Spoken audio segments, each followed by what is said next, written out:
Hello दोस्तों, welcome back to legal खबरी। दोस्तों, आज मैं एक ऐसी प्रॉब्लम के बारे में बात करने वाला हूं जो हमारी सोसाइटी में बहुत ही ज्यादा कॉमन हो गई है और डे बाय डे इसके केसेस हमारी सोसाइटी में इंक्रीज होते ही जा रहे हैं। मैं बात कर रहा हूं डोमेस्टिक वायलेंस के बारे में। अगर आपको नहीं पता है डोमेस्टिक वायलेंस क्या है, तो डोमेस्टिक वायलेंस को हम घरेलू हिंसाएं भी कहते हैं। कोविड-19 के दौरान जब लॉकडाउन का पीरियड चल रहा था अक्रॉस वर्ल्ड, तो रैपिडली इंक्रीज हुए डोमेस्टिक वायलेंस के केसेस अराउंड द वर्ल्ड। और अब एक रिसेंट केस निकल कर आया है इंडिया के भोपाल के अंदर, जहां के डीजी रैंक के ऑफिसर ने अपनी वाइफ के ऊपर डोमेस्टिक वायलेंस किया है। अगर आपको ये नहीं पता है, अगर इस वायरल वीडियो के बारे में आपको जानकारी नहीं है, तो अब मैं आपको एक क्लिप दिखाने वाला हूं, उससे आपको पता लग जाएगा। तो ये देखिए। फिर कह रहा हूं, कमरा मेरा है, एक बार मार के देख। तू क्या है इसमें?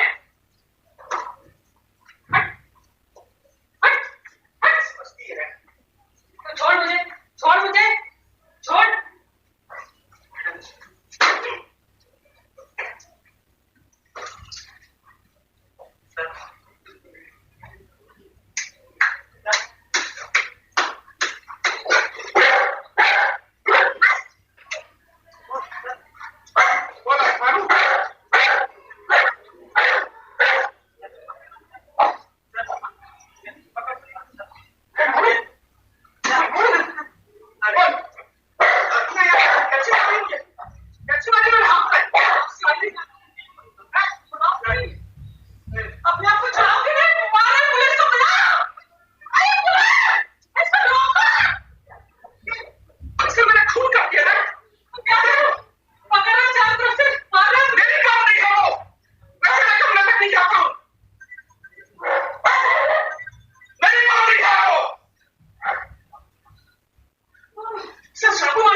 दोस्तों, अब जिस पर्सन को आपने इस क्लिप में देखा, जो कि अपनी पत्नी के साथ ब्रूटली मारपीट कर रहे थे और अपनी वाइफ के साथ डोमेस्टिक वायलेंस फैला रहे थे, उनका नाम है पुरुषोत्तम शर्मा और वो डीजी रैंक के ऑफिसर अपॉइंटेड है एमपी भोपाल के अंदर।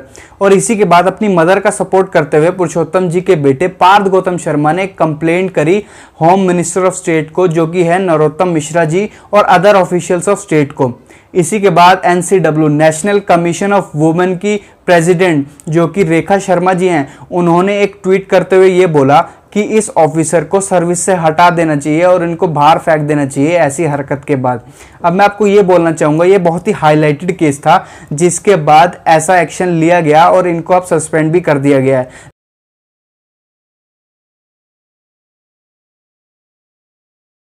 दोस्तों, अब मैं आपको कुछ फैक्ट्स बताना चाहूंगा जो कि आपके लिए जानना भी बहुत ज्यादा जरूरी है। 25 मार्च से 31 मई के दौरान डोमेस्टिक वायलेंस के 1477 केसेस रजिस्टर किए गए और ये रैपिड इंक्रीज हुआ है डोमेस्टिक वायलेंस केसेस में। हमारे देश के अंदर प्रीवियस 10 ईयर्स में इतने केस नहीं आए थे जितने इन लॉकडाउन के दौरान डोमेस्टिक वायलेंस के केस इंक्रीज हुए हैं और अभी भी इंक्रीज होते ही जा रहे हैं। तो वर्ल्ड की ऑर्गेनाइजेशन के रिपोर्ट के अकॉर्डिंग 86% ऑफ वुमेन जो कि एक्सपीरियंस करती हैं डोमेस्टिक वायलेंस को, वो कभी भी हेल्प की मांग नहीं करती है। 77% वुमेन्स जो कि विक्टिम होती है डोमेस्टिक वायलेंस की, वो कभी भी किसी को बताती ही नहीं है अपने इंसिडेंट के बारे में। अब मैं आपके सामने एक ग्राफ रखना चाहूंगा, उससे आपको थोड़ा बहुत क्लियर हो जाएगा इसके रिगार्डिंग।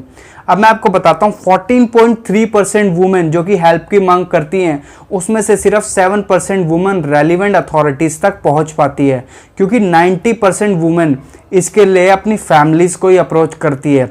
अब मैं आपको इसके रिगार्डिंग एक और सच बताना चाहूँगा, क्योंकि ये बताना भी बहुत ज़्यादा ज़रूरी है। 1% वुमेन इस लॉ को अपने वेपन की तरह यूज़ करती है ताकि वो अपने पति से एलमनी एक्सटॉर्ट कर सके। ये भी बताना बहुत ज़रूरी है क्योंकि ऐसे किसी लॉ को मिसयूज़ करना बहुत ही ज़्यादा गलत है और इससे वो अपने लॉ को ही वीक कर रहे हैं, क्योंकि ऐसा करने से एक पॉइंट आएगा जब इसके लिए कोई अमेंडमेंट आ जाएगा अगर वुमेन्स ऐसा ही करती रहेंगी। तो आपसे एक ही बात है कि आप ऐसा ना करें और इसको ऐसी तरह वेपन की तरह यूज़ ना करें। दोस्तों, डोमेस्टिक वायलेंस 2005 वुमेन्स को डोमेस्टिक वायलेंस से बचाने के लिए लाया गया था। अब इसमें बहुत से सेक्शन है, लेकिन मैं आपको स्पेशली सेक्शन 12 के बारे में बताना चाहूँगा, जो कि डील करता है अगर कोई व्यक्ति अपनी पत्नी को मारपीट करता है उसके साथ, या फिर उसके साथ बदतमीजी करता है, उसकी इंटीग्रिटी डिग्निटी को वो डिसरिस्पेक्ट करता है, या फिर उसको कुछ ऐसे वर्ड्स बोलता है जिसकी वजह से वो हर्ट हो, या तो फिर उसको बिल्कुल ही साइडलाइन कर देता है, तो ऐसे में ये सेक्शन उनको प्रोटेक्ट करता है कि वो इसके लिए उनको सजा दिला सकती है।